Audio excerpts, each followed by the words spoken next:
Okay, great. So my name is James Flowers. So I am hosting today's Chosån History Society Zoom talk. I'm a research fellow at Kyunghee University. I'm a historian of medicine in Korea. So before we begin, we need to say a few things about our group, our organization.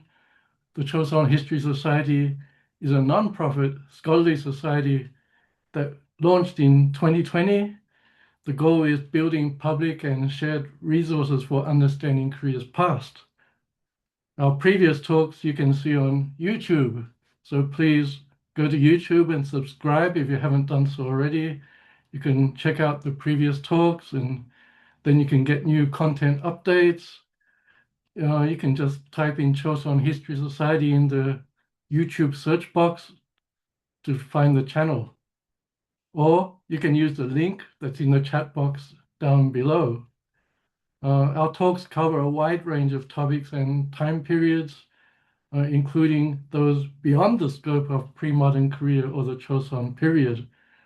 We also encourage scholars working on interdisciplinary research and comparative methods to take advantage of this opportunity to address their work to a wider audience.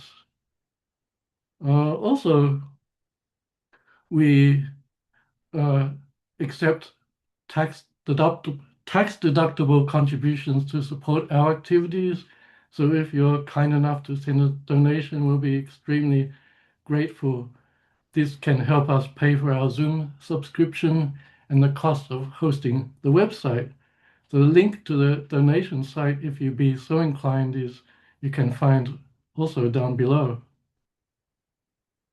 Okay, that's the housekeeping so far. First, so today we have Dr. Irene Choi speaking to us. Dr. Choi is an art historian specializing in Korean and East Asian art. Her research interests are in materiality, visual circulation, and cross-cultural exchange in East Asian art. She received all her degrees up to PhD in art history from UBC, University of British Columbia. She received support from the SSHRC of Canada.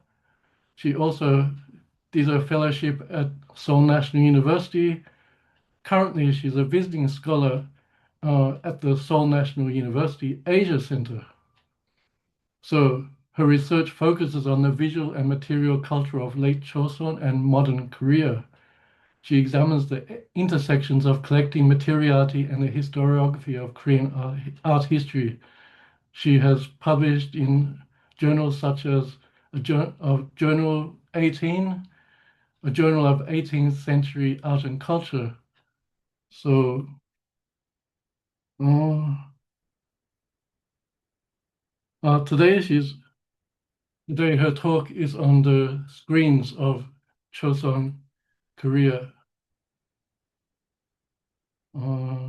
So Dr. Choi will speak for about 40 minutes.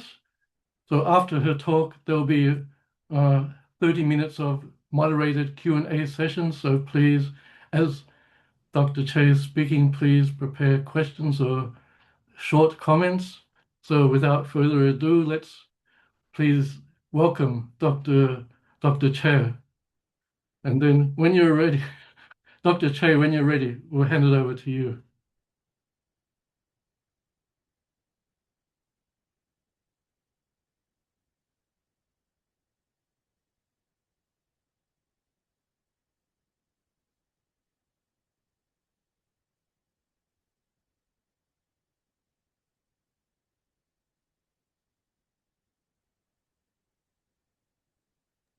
All right, there we go. So let me share the screen.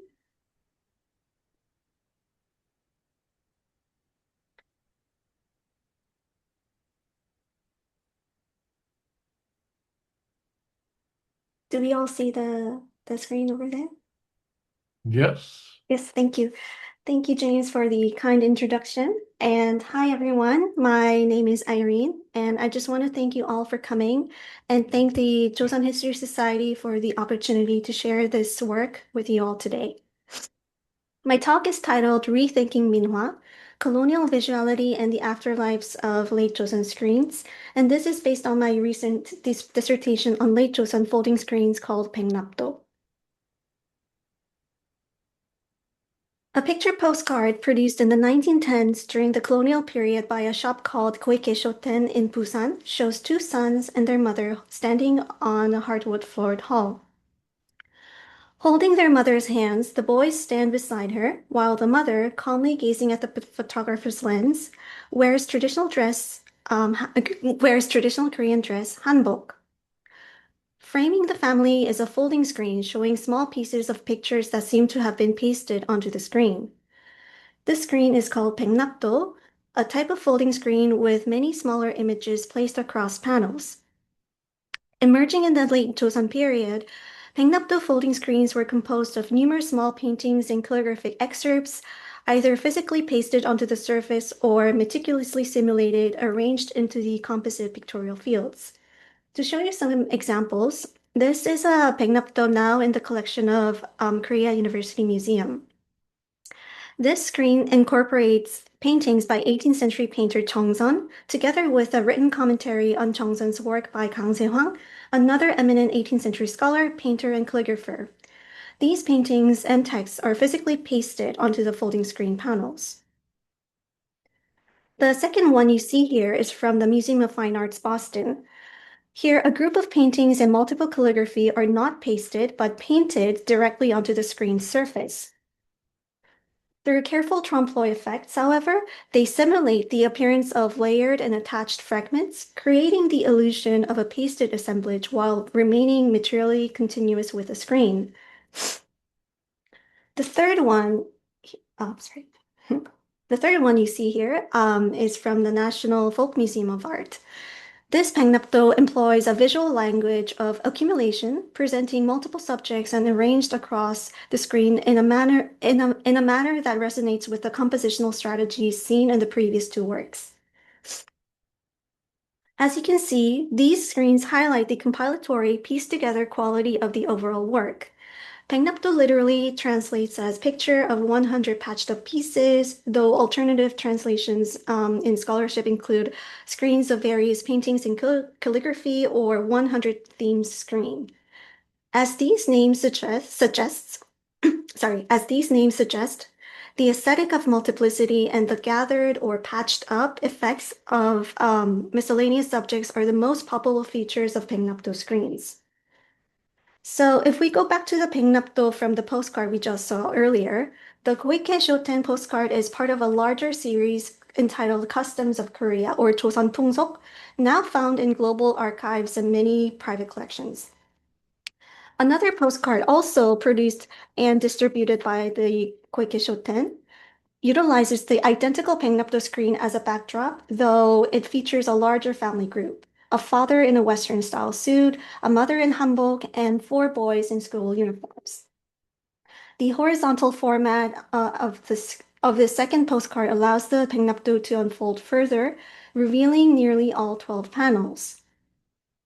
While it is difficult to discern the fine details of the screen from the postcards alone, the faint silhouettes suggest a diverse range of subject matter, including landscapes, bird and flower paintings, architecture, and figures. Most notably, several images on the screen are of a uniform size, likely standard 14.2 by 9.1 centimeter postcards depicting famous sites. This creates a fascinating mise-en-abîme with collected postcards assembled into a physical screen, which is then rephotographed and printed back into the mass-produced postcard for tourists. In the vertical version, the mother is dressed in a high sheen patterned silk hanbok, standing as an impeccably dressed type of Korean upper class, a status that the caption below faithfully identifies. In the horizontal version, the family has changed outfits. The boys have swapped traditional coats for Western style school uniforms. And notably, the horizontal postcard was hand colored with pigments, with the sitter's sartorial details retouched by an anonymous hand. We see this in the boys' uniforms, the father's trousers, and most ostensibly in the mother's hanbok blouse, where a section of her blouse is painted bright red to resemble a Japanese kimono obi sash. The Koike Shoten postcards serve as the ideal point to introduce my main themes of the talk today, anchoring paengnapto as the primary lens through which to examine the intersection of colonial visuality and modern artistic categorization. Today, I would like to explore the complex processes through which Chosån screens, including paengnapto screens, became entangled in the construction of a legible Korean tradition during the colonial period, and I am interested in how these screens were categorized and collected as Minhwa or folk painting, a label under which many 20th century paengnapto still fall, and crucially, how these objects resist and unsettle the very taxonomies imposed upon them. So my talk today unfolds in three movements. First, I examine how late Joseon folding screens, including paengnapto, were staged within the colonial visual regime of the early 20th century, appearing in postcards, photographs, and paintings as ethnographic shorthand for Korean tradition. Korean tradition, yes. And through the rhetoric of local color or hyangt'osaek, these screens became commodified emblems of supposedly static, feminized, and passive Korea for colonial and tourist consumptions. Second, I trace how this colonial imagery parallel with Yanagi Muneyoshi's theorization of Minhwa in the 1920s. Yanagi's folk art theory, emphasizing anonymity, recognizable auspicious motifs, and perceived naivety, became the framework through which many paengnapto were classified as minhwa. This framing, shaped by Japanese colonial ideology and the collecting practices of Japanese collectors of Chosŏn art, has had lasting influence on modern art historical discourse. And finally, third, I argue that paengnapto themselves expose the instability of these classifications. Through signatures, literary references, and their circulation across courtly, professional, and even transcultural contexts, paengnapto reveal the inadequacy of rigid taxonomies. They demand instead that we think in terms of networks, dynamic relationship among artists, patrons, markets, and cultural practices, rather than fixed categories of court, literati, or folk art. So let's dive in. The Koike Shoten postcards were just one example within a much larger visual economy. During the colonial period, pictured postcards became primary vehicles for circulating images of Korea to Japanese and foreign audiences. The government general's railway bureau's famous sight series, as the one you can see here, established a visual formula, modernized cityscapes juxtaposed with old town views and women in hanbok. This template, this template, modernity alongside feminized tradition, became one of the standard ways of representing Korea. Alongside these government-sponsored initiatives, the scale of postcard production was driven overwhelmingly by private businesses. These postcards were sold virtually everywhere, in bookstores, photo studios, restaurants, drugstores, and by street vendors across the colonized land. The most prolific producer was the Seoul Hinode Company. According to a 1929 guidebook published by the Joseon Daily News, as you can see the excerpt I included on the screen, Hinode Company sold 10,000 postcards in a single day. The company owned original plates for 700 famous sites and 600 customs of Korea or Joseon Bungsok series postcards, and operated four printing factories that still could not keep up with daily demands. Here are some of the examples from the Hinode Company's Customs of Korea series, and each postcard presents a different type.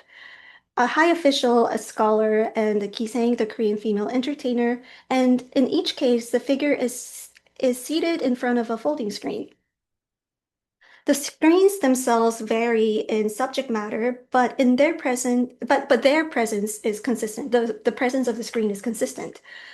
They function as visual anchors, quietly signaling Koreanness through the setting rather than through the individual sitter. Much like the Koike postcards that we saw earlier, where the sitters are identified simply as an upper-class family, these images are not invested in individual identity. Instead, they rely on recognizable types, defined largely by costumes, and reinforced through a standardized compositional format. This pattern extended beyond Japanese-produced postcards during the early 20th century. Carlo Rossetti, the Italian consul to Korea, published a travelogue in 1904 called Korea e Coreani, illustrated with photographs he had taken or purchased during his 1902 to 1903 stay. One pair of portraits show a woman and a man, both seated in front of the same paengnapto screen. Across images produced by Japanese photographers, Western travelers, and Korean studios alike, the folding screen emerges not as a neutral backdrop, but as a repeatedly mobilized visual device. It operates as a familiar marker of an ostensibly authentic Korean setting, helping to render Korea legible, reproducible, and consumable within a colonial visual economy. It is then very interesting how Korean women in hanbok in picture postcards are so frequently depicted together with folding screens in repeated images of Korea during this period, with a vast majority being introduced and labeled as kiseng unless specified otherwise.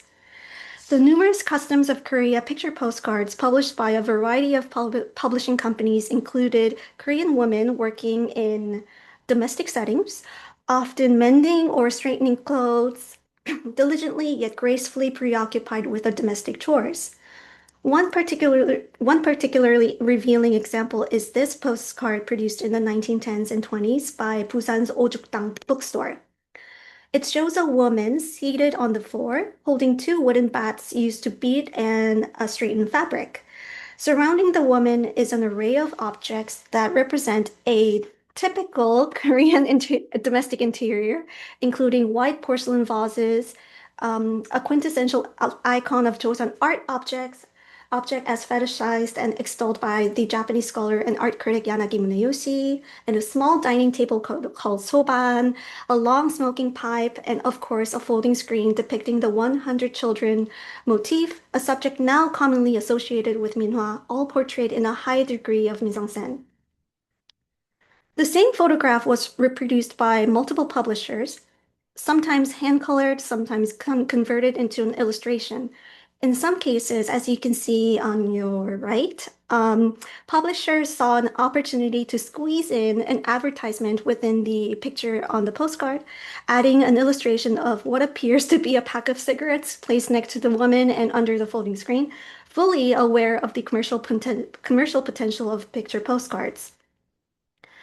Represented on the same pictorial plane as the cigarette, the Korean woman, deeply engaged in her domestic task and avoiding eye contact with the anonymous viewer, becomes one of these objects of consumption alongside other conspicuously traditional and Korean objects including the folding screen, of course. Although the painted details on the screen varied across reproductions, with each publisher exercising a degree of abstraction and interpretive freedom, the screen itself remained a constant presence and was deemed significant enough to be retained in every iteration of the photograph of the hanbok-clad woman at work. So emblematized images of Korean women dressed in hanbok, often accompanied by folding screens, circulated across various media and became conflated with standardized representations of kiseng. As a result, for foreigner and tourist audiences who were the primary consumers of these images, it became very difficult to distinguish kiseng and non-kiseng women unless such distinctions were explicitly indicated through captions or titles. As art historian Kim Young-na has observed, during the colonial period, kiseng became, quote, representative of the colonialized people, end quote, effectively blurring the distinction between kiseng and non-kiseng women in the colonial imaginary. This conflation becomes particularly apparent when the ojukdang postcard of the seated woman holding laundry bats is compared to a Japanese yoga painter Ishii Hakute's 1918 oil painting of Kiseng Hongmyeon. The similarities are striking. Both feature a woman in hanbok shown in three-quarter view, seated before a folding screen. In Ishii's oil painting, the laundry bats are replaced with the contemplative pose, hands gently clasped and bent knee, and most domestic props have disappeared. What remains foregrounded are the figure and the screen, now explicitly rendered as a paengnapto displaying multiple small-scale paintings and calligraphy. This was not incidental to Ishii's artistic practice. From the 1900s onward, he theorized the idea of local color in debates with Takamura Kotaro and through his Korean travels in 1918 and 1920. He published the Hongyeon painting in his 1921 travelogue, My Art Journey, explicitly framing it as a guide for future artists seeking Korean local color. The relationship between colonial postcards and paintings submitted and selected in the annually held Chosån Art Exhibition or Chosån 미술 전람회 has been documented by previous scholarship, with postcards often serving as direct models. When Ishii served as judge for the exhibitions in the 1930s, these conventions were already consolidated as institutional criteria. By then, local color had become a regulatory framework defining which aspects of Korea was institutionally legible as Korean within the empire. Rural landscape, women in hanbok, and domestic interiors anchored by folding screens, and etc. These were not neutral aesthetic preferences, but part of a broader colonial logic positioning Korea as culturally bounded, pre-modern, and static. It is through this regime that late Joseon screens, including paengnapto, were increasingly reimagined, not as historically contingent objects circulating across courtly, literati, and commercial contexts, but as emblematic surfaces of Koreanness itself. This reframing would prove crucial in shaping how such screens were later collected, classified, and ultimately subsumed under the modern category of Minhwa. So this brings me to the second part of the talk, where I want to trace how this colonial visual culture directly shaped the theorization of Minhwa or folk painting by Yanagi Muneyoshi and the Mingei movement. As mentioned earlier, many 20th century paengnapto are classified as Minhwa or folk painting. The term Minhwa, as we know today, didn't exist during the Joseon period. It emerged from 20th century Japanese collectors and scholars, particularly Yanagi Muneyoshi, who led the Japanese Mingei or folk crafts movement from the mid-1920s. In 1927, Yanagi Soetsu or Muneyoshi coined the term Minga, rendered in Korean as Minhwa, in his study of Japanese Otsue paintings, and soon after employed the term in his 1929 folk art exhibition in Kyoto. He initially defined Minga as, quote, paintings mass-produced by anonymous craftsmen and distributed widely among the common people at a low cost, end quote.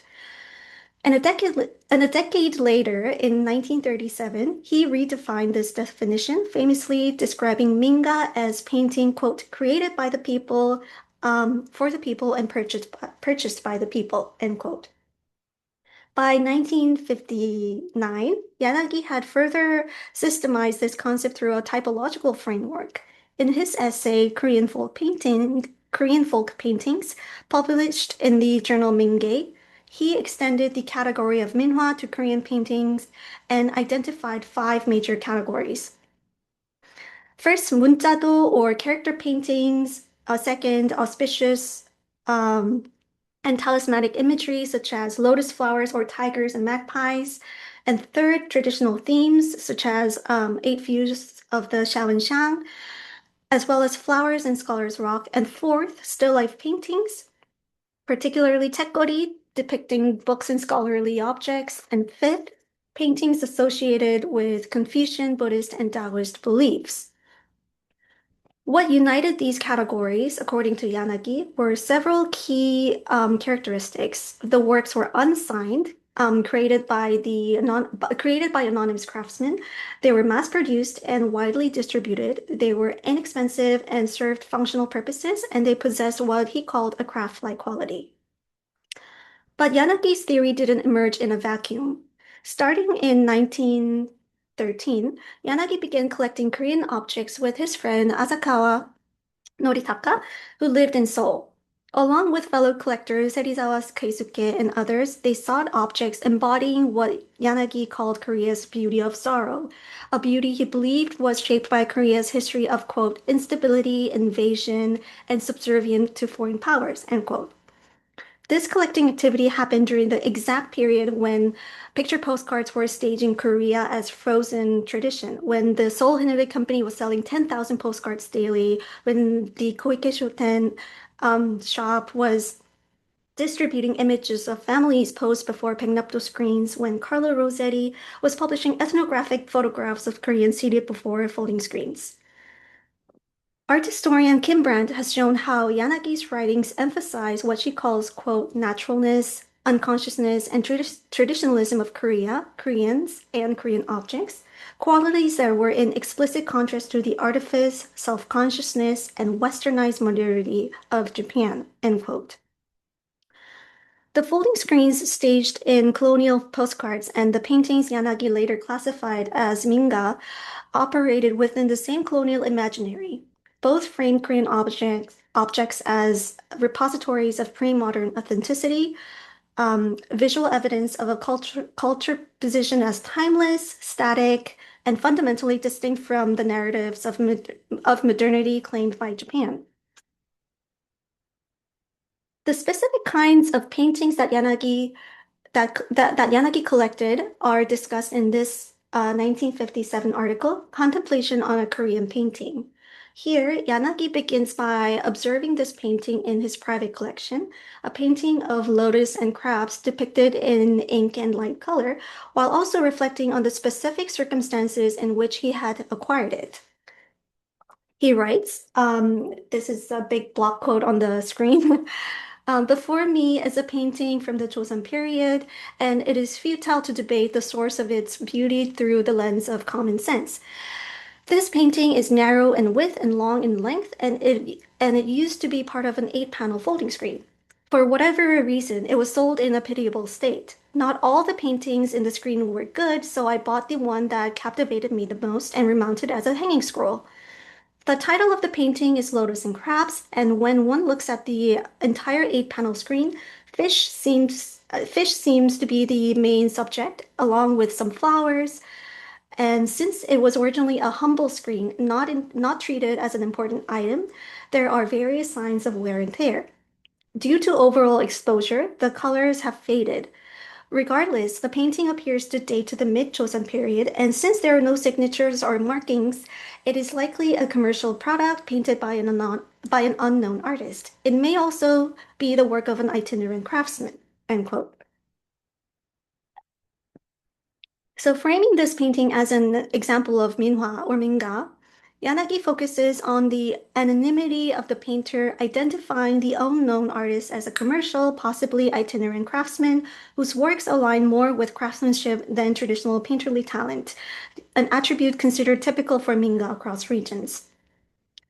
Yanagi further remarks on the carefree, natural, and expressive brushwork and highlights his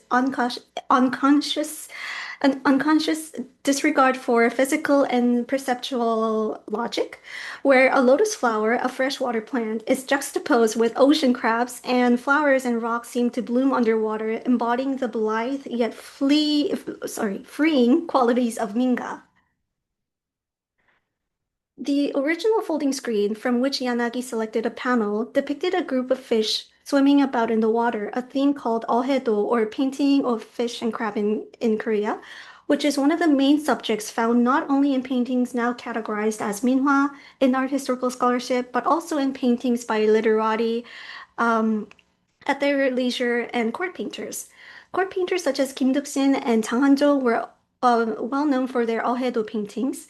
and the royal protocols from 1795 records ohedo screens displayed at court banquets and used in royal wedding chambers. And 18th century sources describe Yangban families borrowing some court screens for their own ceremonies too.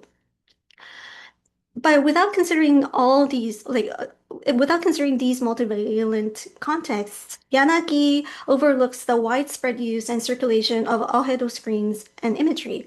Instead, he categorizes the object he encountered as folk painting, and in doing so, he emphasizes what he describes as its wondrous nonchalance and uninhibited exuberance, qualities that he attributes to everyday people and to the anonymous, itinerant craftsmen whom he assumes were responsible for producing such paintings. Art historian Ko Yeon-hee has analyzed the relationship between literati painting and Minhwa, emphasizing their overlapping qualities and highlighting that works created by literati and Minhwa painters often show no significant stylistic differences. She notes a striking irony. The very qualities Yanagi championed as defining characteristics of Minhwa, naivety, unconsciousness, and naturalness, were themselves foundational concepts within literati painting theory too. These aesthetic values originated in literati discourse itself, particularly the ideal of spontaneousness or and or effortless expression. In other words, the aesthetic criteria meant to distinguish folk from literati painting were never distinct at all. They were shared values circulating across social boundaries that 20th century taxonomy tried to fix in place. Under the veneer of celebrating and protecting Korean objects while lamenting their lack of recognition by mainstream society and claiming the power to discern the beauty of such overlooked items, lies Yanagi's colonial agenda, the objectification of functional items, such as folding screens, into objects of aesthetic appreciation, reframed as art or bisur. The transformation of the albedo screen into a painting in the Western modernistic gaze, a flattening of its original use, and recontextualizing it as art, is materialized further in the naming of his 1921 exhibition and the establishment of the Korean Folk Arts Museum in 1924. The use of the term bijutsu or bisu reveals how discourse on Minhwa was shaped and went on to influence subsequent scholarship on such works. Yanagi's collection of Korean artifacts formed the basis of what was then known as the Korean Folk Art Museum. And after Korea's liberation in 1945, these materials were transferred to the former Japanese government General Memorial Hall near Namsan, which was reorganized in 1946 as the 국립민족박물관 under the directorship of Song Seok-hwa. In 1975, this institution was formally then restructured as the National Folk Museum of Korea that we know today. And this museum houses the largest collection of paengnapto paintings and screens in Korea. As the primary institutional custodian of Minhwa, the museum inherited not only Yanagi's material collection, but also many of the classificatory assumptions embedded in his framework. It is at this point that paengnaptos themselves demand closer scrutiny. So when we turn to specific examples in the National Folk Museum, the limitations of the Minhwa framework becomes more palpable. So let me turn now to the paengnapto from the collection of National Folk Museum themselves, because these screens actively resist and destabilize the very categories that have been imposed upon them. This vertical paper scroll, cataloged as Minhwa by the museum, features three distinct pictorial elements arranged from top to bottom. A fan-shaped vignettes depicting paired phoenixes beside a Colonial tree and peonies, the character Yum, meaning integrity, and a lotus flower with a hovering kingfisher. This is a fragment from what was once a complete folding screen. Additional panels from this set reveal the screen's full program, a paengnapto combining small paintings with large Confucian character inscriptions, T, humility, and 의, righteousness, as part of the 문자도 ensemble. And the subject matter aligns perfectly with Yanagi's Minhwa typology, 문자도 combined with auspicious symbols like phoenixes and lotus flowers.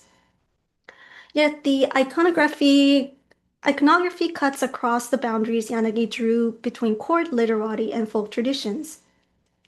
The paired phoenixes appear not only in popular paintings, but also in court embroideries, elite artworks, and royal wedding chambers. But more importantly, returning to the lotus and the kingfisher detail in this panel, we find an inscription embedded within the painting itself. So it writes, the floating fragrance wraps around the curved bank, the rounded shadows over the pool of flowers. A direct quotation from a poem by the Tang Dynasty poet Lu Zhaolin. The presence of this excerpt from the Chinese poem implies a viewer or a painter familiar with the Chinese classics and possess a degree of scholarly sensibility. A striking point of comparison is an 18th century painting of red lotus flower and a kingfisher by the literati painters Sim Sa-jung, now in the National Museum of Korea.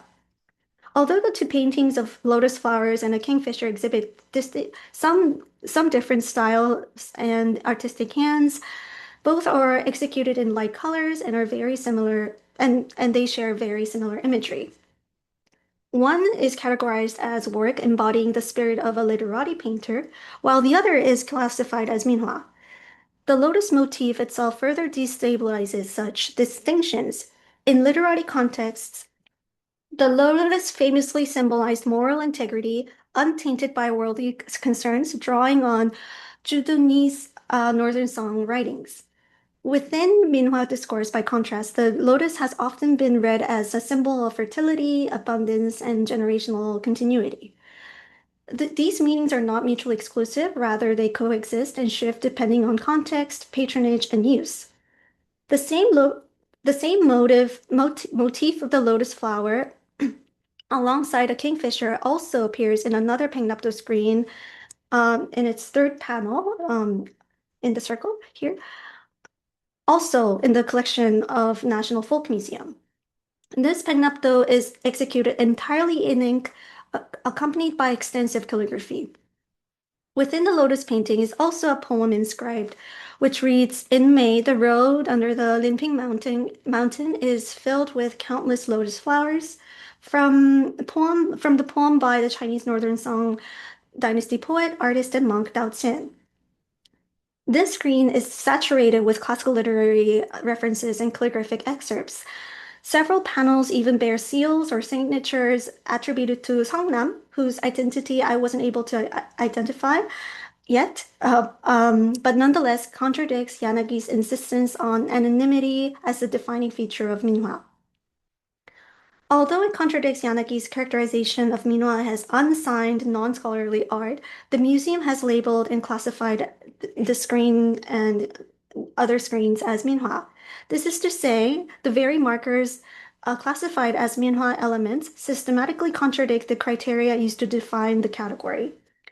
This also highlights a fundamental gap in the classification of paintings according to social status, motifs, or specific styles within art historical scholarship. So, to conclude, I have explored how paengnapto were reframed in the colonial period and early 20th century. I explored how such screens appeared in early 20th century postcards, photographs, and painting, often staged as emblems of Korean tradition within the theme of local color, and how these screens contributed to a broader visual archive that conflated gendered, nostalgic, and exotic imagery for both colonial and tourist consumption. Then I connected these theoretical and visual logics to the writings and activities of Yanagi Muneyoshi and the Mingei movement of the early 20th century.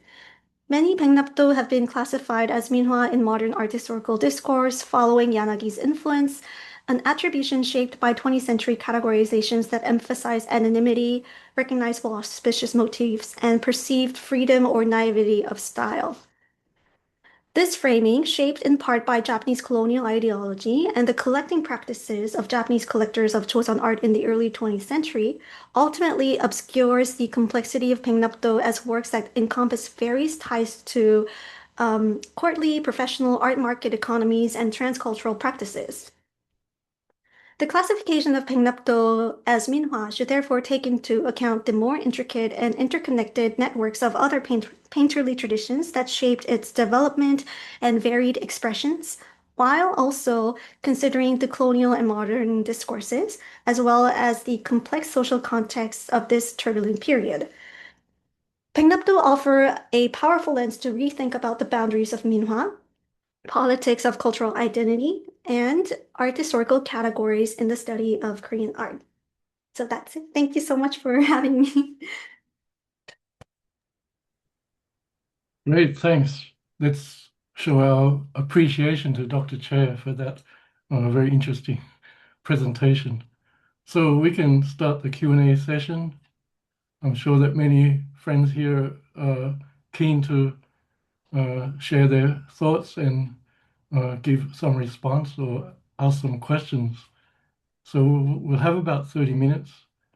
So there are two ways you can ask your question. You can just raise your hand function and verbalize your question, or if you prefer, you can put your question or comment in the chat box, and then we can read it out. And if you prefer to remain anonymous, you can just send your question privately, and we'll keep it like that.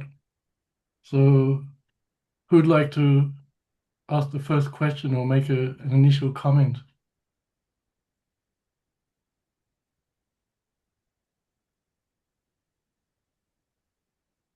So maybe I can start. So since I know next to nothing or very little about the history of art or in Korea, so as you were talking, it made me think about my field, the history of medicine, if you don't mind me being indulgent, because what because in the same period, in the colonial period, of course the Japanese categorized Eastern medicine or Korean medicine as kind of folk medicine or kind of not really scientific. So then, but it turns out that the many of the doctors who are practicing Eastern medicine or Korean medicine were actually Zhongyin or people close to literati taste. And it turns out that most of them were thought of themselves as literati, and they read Confucian texts, and they thought they had very, very refined aesthetics and and they intersected with the art world, with the world of literature. And it seems that this categorization is something that the the colonial administration was really keen to do, and it became really weird that the exam when people had to become a Korean medicine doctor or Eastern medicine doctor was that, oh, you need to know some biomedicine or some Western medicine in order to be categorized as a physician. So I don't know. I just thought I'd share my thoughts of how how how these categories obscure complexity as you were arguing. Yeah. You don't really need to answer, but I just thought I'd add some comments. So if you'd like to Well, answer, you can, but otherwise I, we have questions. It's up to you. well, thank you, James. That's very interesting. And yes, and many paengnapto that I encountered also share this what you said as literati taste. So, for example, the MFA Boston piece that I showed you earlier. Um, can I maybe go back to the screen?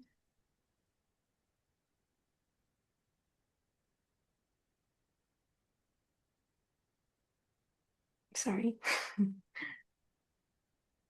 So this one in particular, as well as the folk museum piece with the monochrome depictions and calligraphy.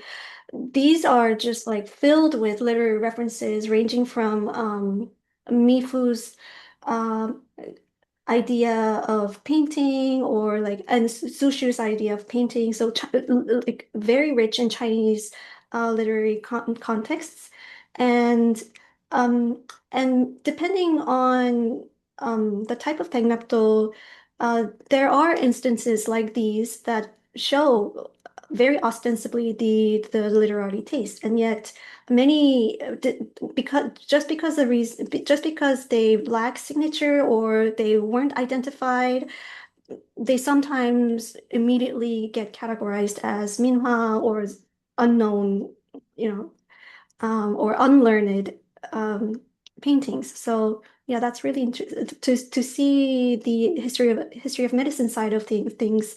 That's really interesting to know. Yeah, I think they're connected. But Hmm. anyway, we do, thank you. We do have some questions in the chat box, and we do need to read them out for the people who are watching YouTube, because the people who watch it later on YouTube, they can't see these questions. So the first one is Hmm. from Sushan Wang. I ask this question to everyone who deconstructs colonial epistemology. Now that you have done the work of undoing the categories, illustrating the problems with colonial framing, what do you think might be a viable alternative to writing the history of Korean art through these same materials? Feel free to speculate! Exclamation mark. Thank you, Sushant. That's a really difficult question, and I love the question too.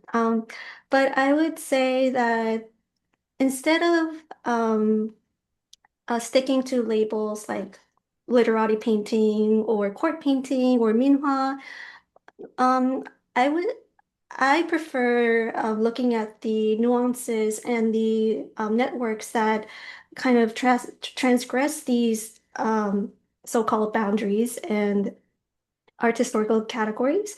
So, like through the reason I chose paengnapto to um, point out is that paengnapto, through its materiality, but also through subject matters and motifs and literary references, they do like actively transgress these art historical categories. So, I'm more interested in the future to explore such attempt, I would say, to focus more on the networks of different nodes instead of focusing or just um, just yeah, just focusing on the labels and the established categories. Okay, thank you. So our next question is from Hyungang. So thank you for your wonderful talk about a fascinating topic. I was wondering if we could hear more about Yanagi's activities regarding Minhwa before the 1950s, when he wrote his first essay. Do we know anything about his Minhwa-related activities during the colonial era? Also, I wonder how he worked on Minhwa after liberation, since he Mm, never revisited Korea. mm. That's an interesting question. Thank you so much. So in the beginning, his interest in collecting Korean art objects, including paintings, actually started with his fascination towards ceramics, Chosŏn ceramics. Um, and during 1920s, his various interests in Chosŏn art objects translated into establishing or opening a Chosŏn art exhibition both in Japan and later in Korea. So in 1924, he helped opening the National Folk slash Ethnic Museum of Korea, based on his collected items, including porcelains, um, paintings, and furniture, and etc. And it's interesting how such collection, which was housed in the Gyeongbokgung, because this museum was built in Gyeongbokgung premises, is then, after liberation, shifted to the modern institution of National Museum of Korea. And I still have to look more into the mm, the um, specific activities of Yanagi Muneyoshi during the 1930s and 40s. But it is really interesting to see how Yanagi revisited his items in his 1959 and 1957 articles. So there's a bit of gap between between the time that he collected and interacted with these objects that he collected and the period where he discussed these works in writing. So I'm definitely I'm going to look more into the into his activities during the 30s and 40s too.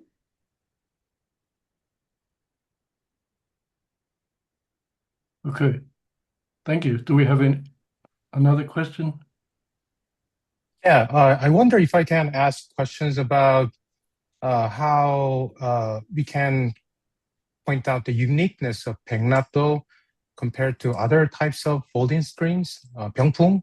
So, for Hmm. example, so what makes the paengnapto most unique compared to other Korean folding screens? And as you mentioned during your presentation, these paengnapto folding screens often featured in various kind of colonial visual materials, these postcards, as a kind of typical Koreanness. So I also wonder how this compares to other kind of practice of putting folding screens in the backside. Hmm. Thank you. Thank you. Thank you, Sean.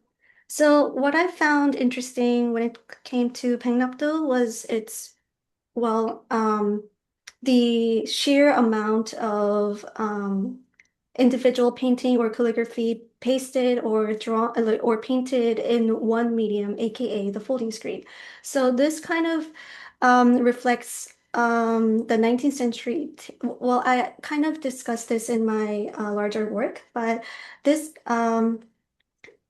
this phenomena of putting um, multiple subject matters and multiple references into one medium is in keeping with the encyclopedic taste of the 19th century late Chosŏn um, culture.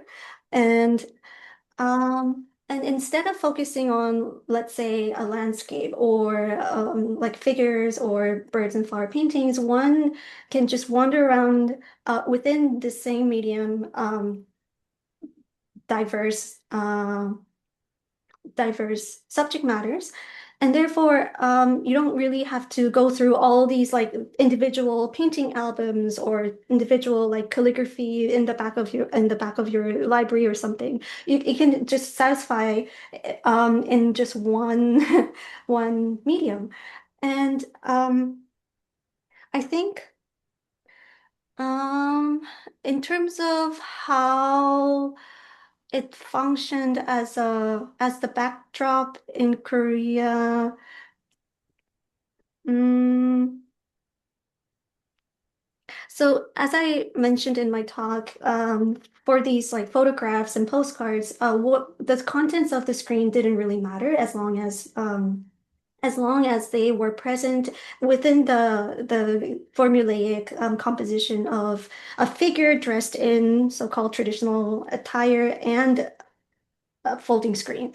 And then And then, but it also, I feel like we also need to consider that different types of screens meant different thing in for different situations. So, for example, like peony screens were used for celebrating marriages or some banquets, while screens just with calligraphy were used in ceremonial events. And so, all these like different um, screens serve different purposes, and yet in these photographs, especially the postcard photographs, they kind of conflate these uses, specific uses, and then just categorize as just an object or interior object for Chosŏn dynastic setting. So I don't know if that answered your question, but Oh, that's wonderful. Thank you. Thank you for your answer. thank you. We have a next question from Santosh Kumar Ranjan. Thank you so much for your wonderful talk. One Indian artist was a student of Yanagi. So can you suggest some writings which discussed Yanagi's international students? Thank you. Oh, thank you. Actually, I didn't know that, and I would suggest most of my research came from Yanagi Soetsu or Yanagi Muneyoshi's collected writings, which is available in the National Library of Japan. So it's all digitized too. So I think that's a really great spot to start your research. Well, and um, so yeah, and then it's just that I haven't heard of Indian student of Yanagi, so that's really great to hear. Thank you. Next question or comment?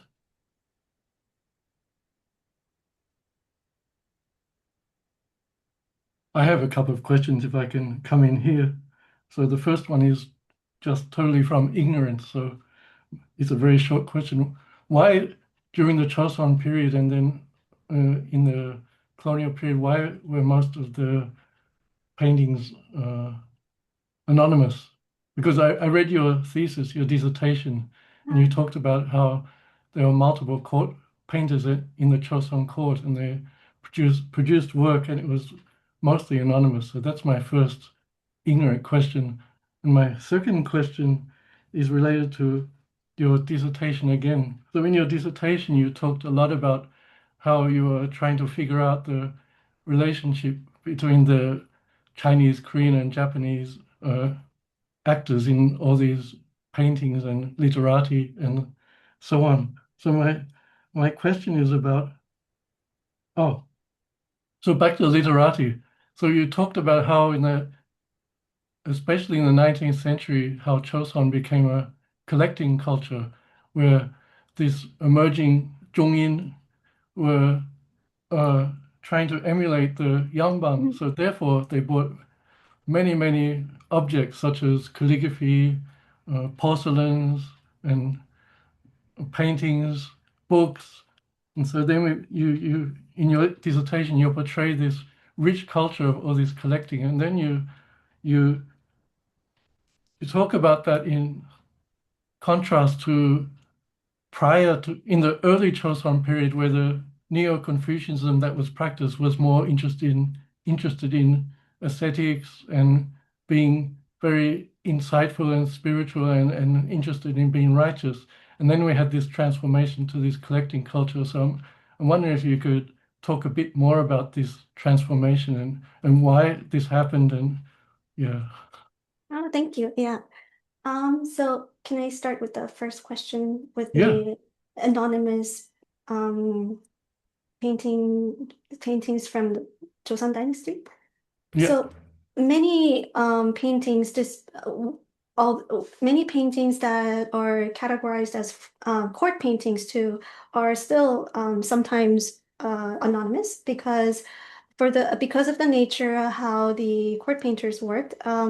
They worked in a very collaborative manner, and usually, unless in very rare circumstances, there were no signatures because those were um, court uh, court I'm lost for words, sorry, but like because for the works dedicated to the court, such as portraits, royal portraits, or banquet paintings, or sort of decorative paintings or screens, it's very rare to find artist signature artist signature. But then what's interesting is how these court painters were very free, relatively free to work outside their court assignments, because partly due to a very low salary of these court painters, they were actively painting outside the court premises and selling their works for a better price to to not only, literati or the elite yangban, but also people with means. And by the 19th century, this was quite prevalent. So, and in one case, I can think of Yusu or Paengnapto, who's known for their work within the court as court painters of Chosŏn. Their works have been circulated in markets, and this phenomena is recorded in writings and in newspaper clips. So I guess this relative freedom of court painters, both within the court and endeavors and in the art market, kind of contributed to the so-called anonymity of certain court style or court works.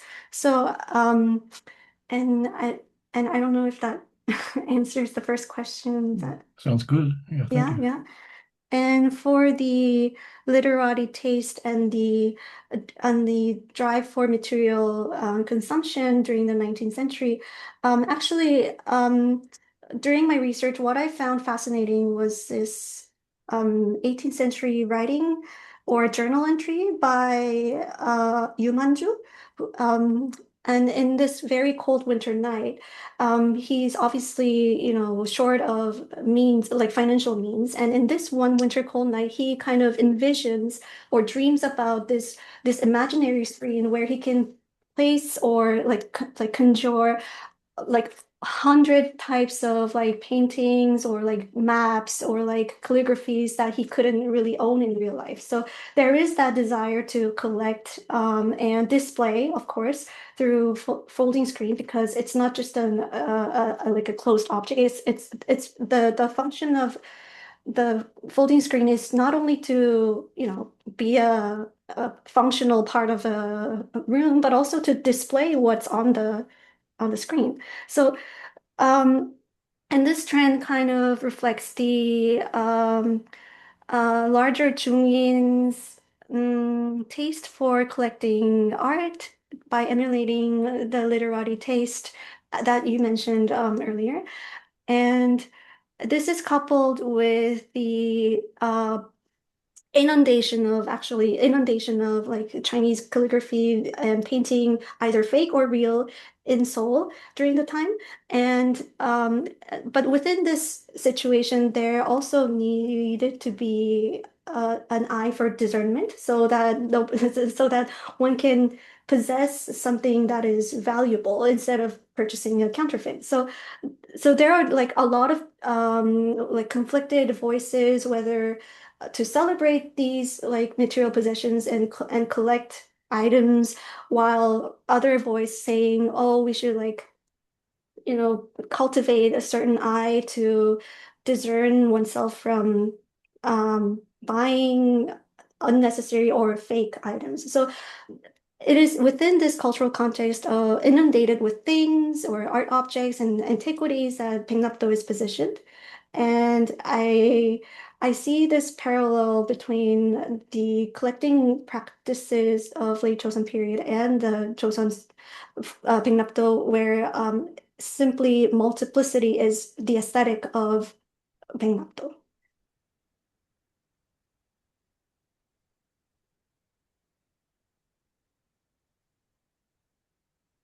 Great, thank you. Any more questions?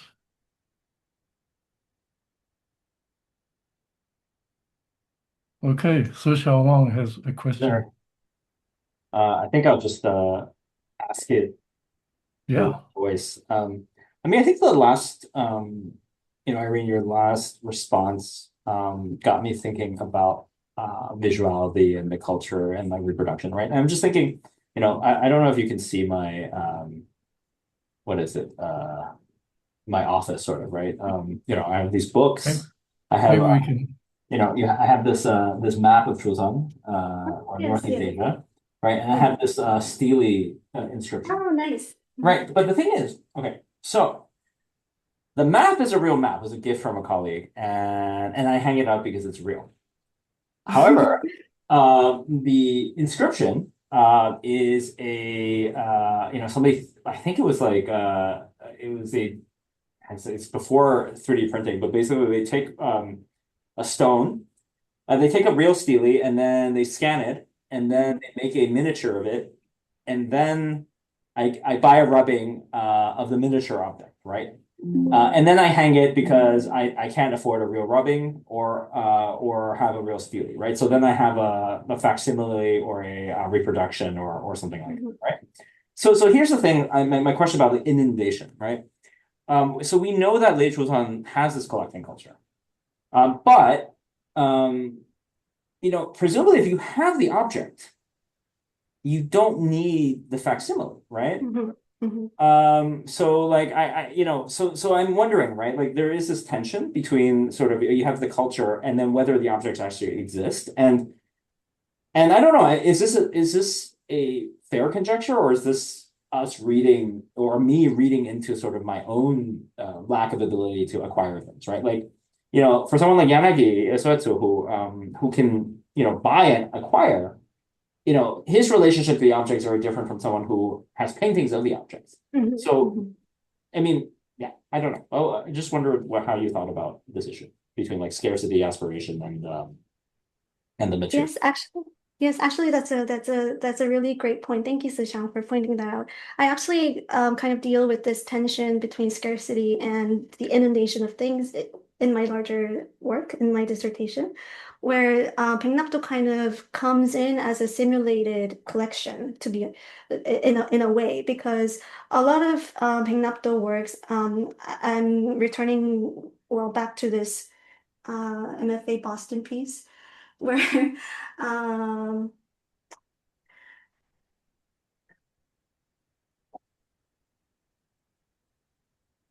sorry, where certain I don't know if I have it on the PowerPoint, but in several instances within this paengnapto, certain calligraphy, which is in fact a simulation of calligraphy pasted onto the screen, claims that this is from an actual like uh, actual like author, or like an actual like Chinese painter, or like an actual Chinese calligrapher. So the simulated calligraphy or painting states the like like very boldly states that these are authentic works. So like I kind of like feel this um Mhm. this really interesting push and pull between possession and the yearning for possession.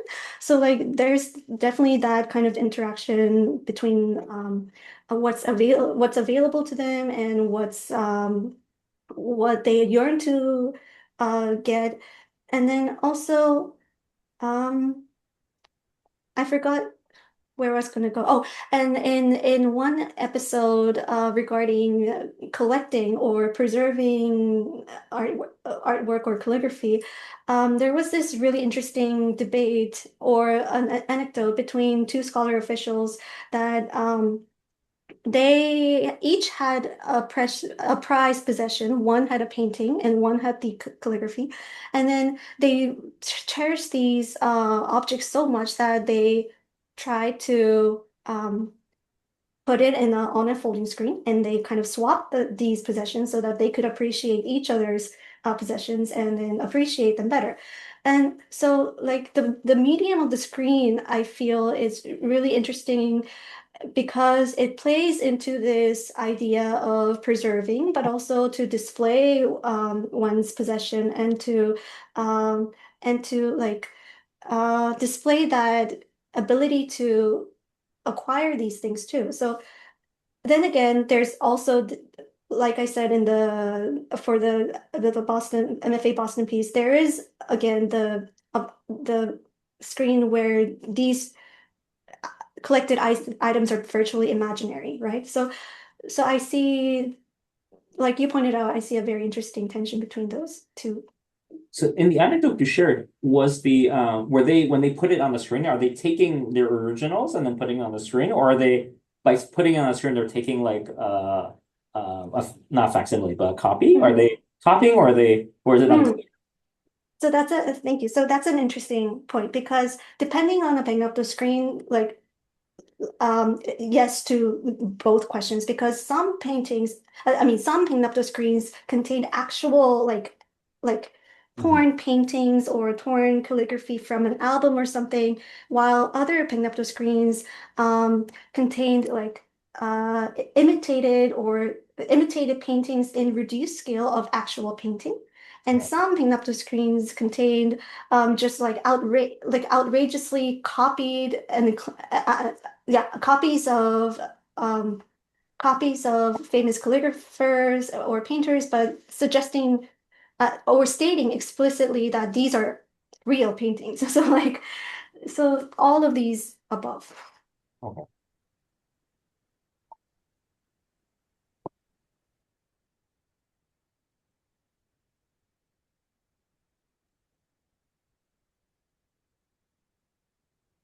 Yeah, we good? Yeah. Thank you. Okay. So we have time for one or two more questions. We do have a question in the chat box, so it goes like this. Do you think the specifications that have been used to classify works as Minhwa, although lacking due to the broadness of the works that have been classified this way, are generalized so that the average person would be able to get a broad sense of related pieces when viewing, even if it is at the expense of not being highly academically accurate? In other words, why have so many works been classified as Minhwa, even if they do have aspects that should theoretically eliminate them from being Minhwa? Thank you for the question. And this point is actually what I am trying to make in my further studies too. So I want to go to a paengnapto screen that I didn't share with you today. Um, so this particular one, you see, was can you all see this one? Yeah. Your screen sharing is now off, so would you mind Oh, sharing your screen again, oh, please? of course, yes. Um,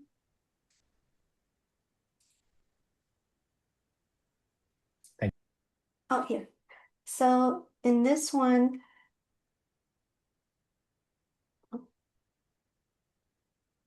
this was recently exhibited in in the in the Amore Pacific exhibition called Beyond Minhwa. And this is in the collection of Lium Samsung Museum. And well, although the exhibition tried to kind of play with what was Minhwa and what was not Minhwa, in the end, I felt like it was still working within the established category of Minhwa. But anyways, this particular paengnapto is very striking to me because it contains elements of what people would normally designate as court painting, including the heavy use of blue and green pigments, which were fairly expensive, and the use of silk as the backing as the material for these panels instead of paper, which was more affordable. And like if we look at some individual elements, we see the and like Chinese bronze vessels and also like the Chekori element. But also we also see a mix of those motifs um, we can easily find in the the Minhwa category, such as the tigers, um, and then again we also we are back to the phoenixes and the Colonial tree motif.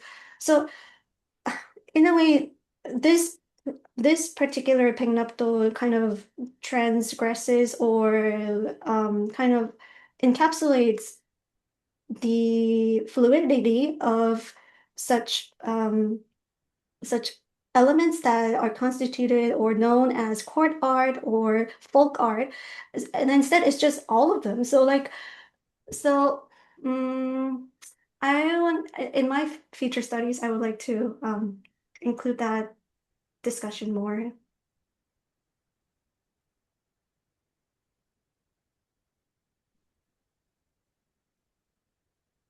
Okay. Do we have any final quick questions or final thoughts? James, I think there was one from in the audience, Doris Tan.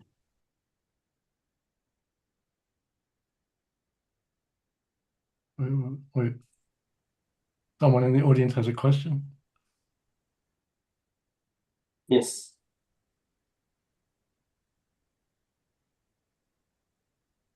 You might have to. It's in the chat. In the chat? Yeah.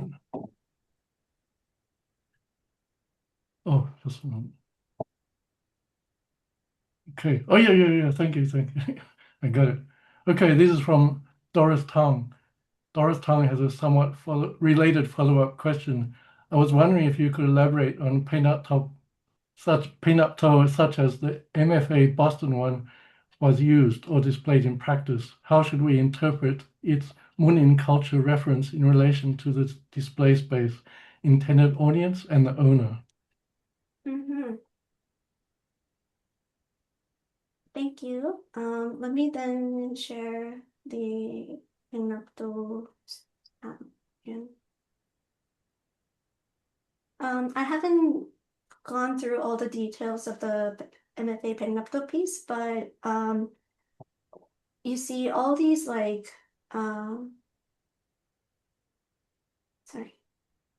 all these references to Chinese classical texts, including Jiameng Fu, and also Tang Dynasty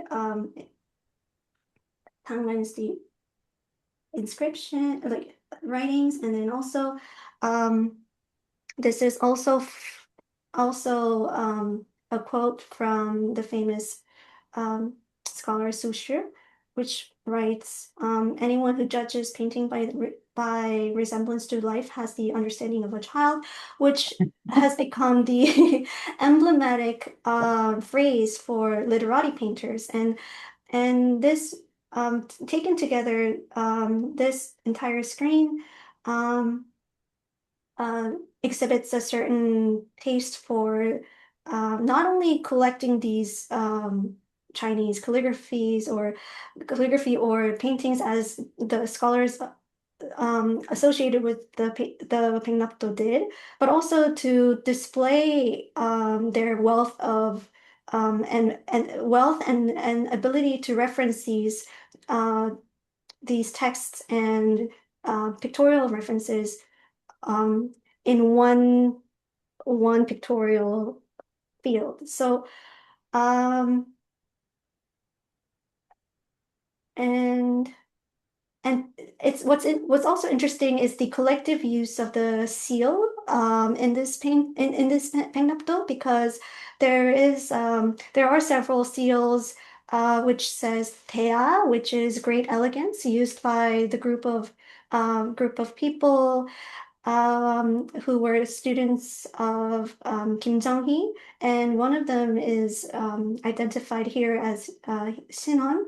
I'm sure Sean has more knowledge about Sinon than I do. But anyway, so it's more about the collective identity of this scholarly taste or scholarly erudition. So yeah.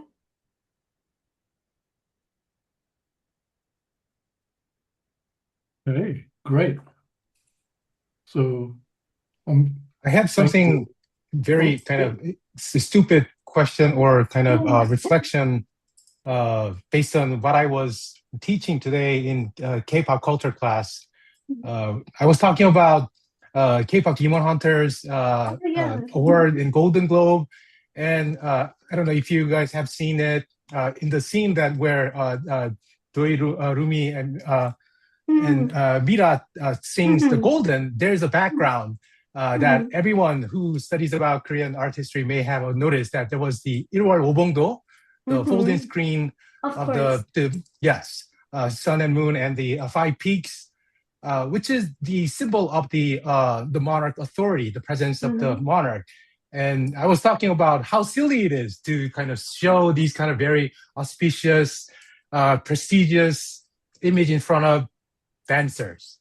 So kind of, yeah, trespassing these kind of boundaries of what is authentic, what is precious, royal, with something common, vulgar, popular.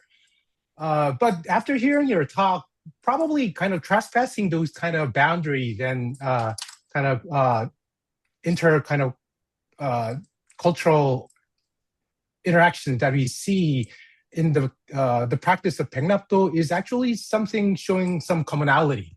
I don't know. I don't know if I'm making myself explanatory, but that's something that I greatly appreciated from here. And one thing that I was also thinking was Xiang Wang's earlier questions about. So we began to point out the problems of these colonial categories and epistemologies that doesn't kind of represent the true nature or these post-colonial elements that we should further study. Then what is the alternative story? Well, I also have the same question as a scholar of colonial period. What I keep thinking was Dipesh Chakrabarty's provincializing Europe, about how he tries to kind of understand the relation between kind of modern categories of class that Karl Marx brings in, and how non-Western historians are trying to kind of apply that model of class struggle into the study of labor movement in other non-Western part of the world, and seeing how those categories, what Deepesh is trying to say is that those categories are still essential, integral in terms of identifying these kind of movements, while at the same time, it is very inappropriate in terms of applying theories that are based on European historical experience that didn't existed in other parts of the world.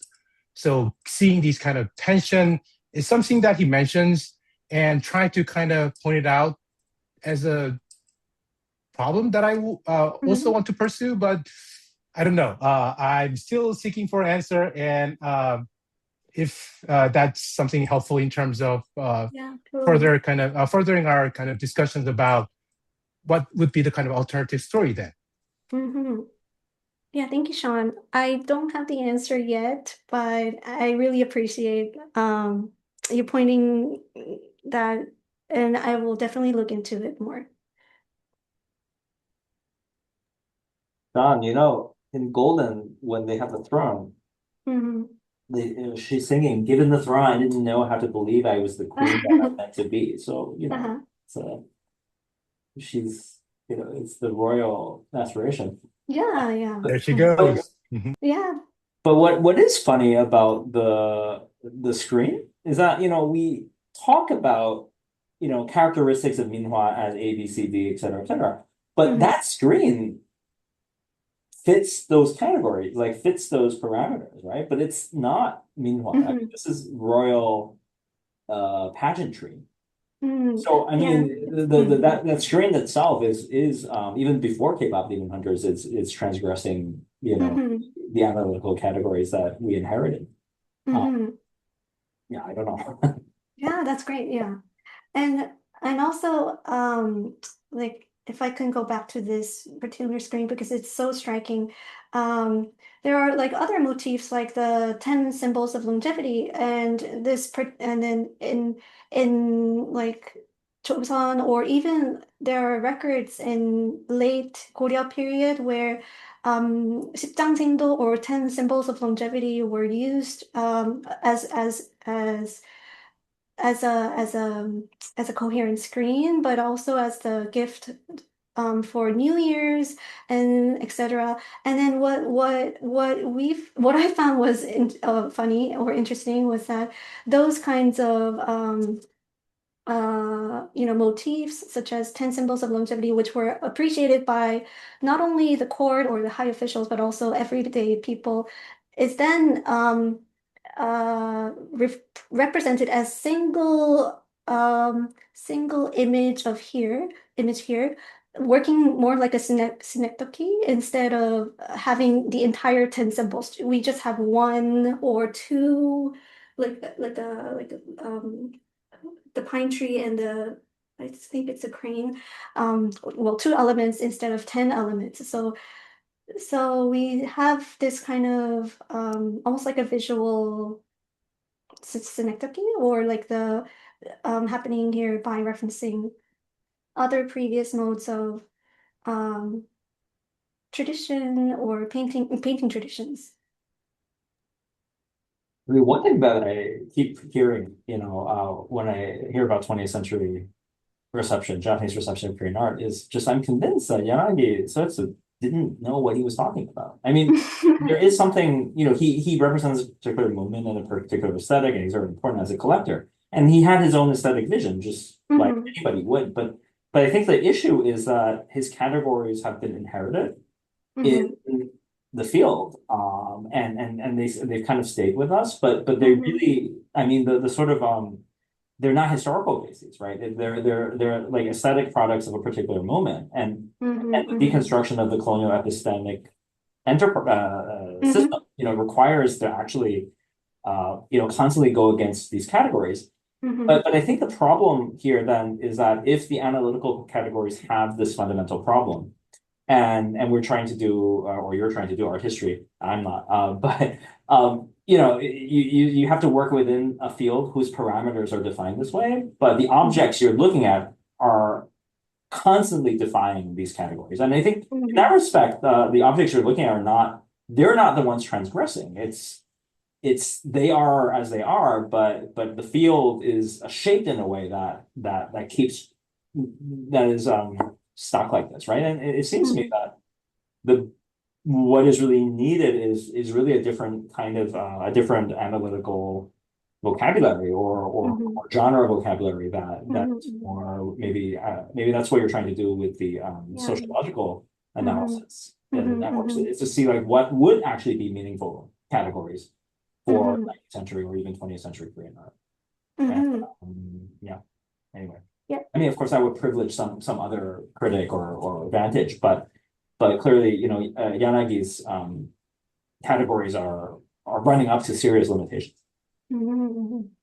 Yeah, thank you so much for that. That was very beautifully put, and yeah, that's the direction where I struggle to go.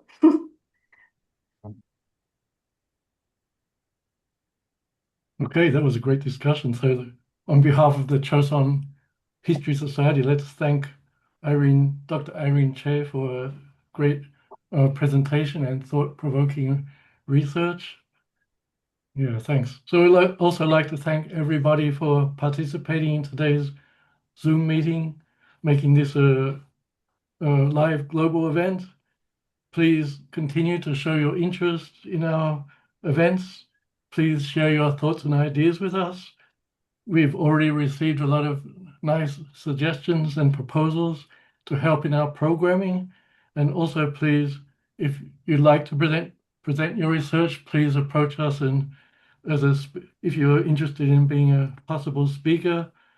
So we're going to very shortly stop the live recording, and we usually stay for a couple of minutes or a few minutes after for an informal chat. If you're very welcome to stay for a few more minutes. So we'll end the recording here, and we hope to see you again at the next event or future events. So thanks again, everyone, and thanks, Dr. Choi. Thank you so much for having me.